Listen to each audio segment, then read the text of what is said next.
orasyon para sa mga may balakubak.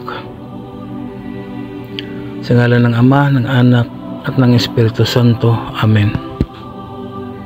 Ako'y humihingi ng linis at kagalingan, anumang kati, puti at bala na nanutuklap ay iyong alisin, O Panginoon.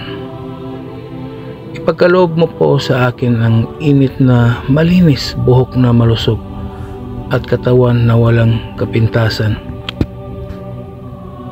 Sa bisa ng iyong banal na kapangyarihan, ako'y pagalingin mo mula sa ulo hanggang paa. Amen. Bigkasin lamang ang mga sumusunod na orasyon ng 3 beses at iihip ito sa tubig na pangligo mo. Sator arepo tenit opera rotas, sputum ultrum cruz di corpo, sputum ultrum cruz di corpo, sputum ultrum cruz di corpo. Amen. Gawin ito araw-araw hanggang sa mawala na ang iyong balakubak. Maraming salamat sa mga tao na naniniwala sa mga ibinahagi kong kaalaman.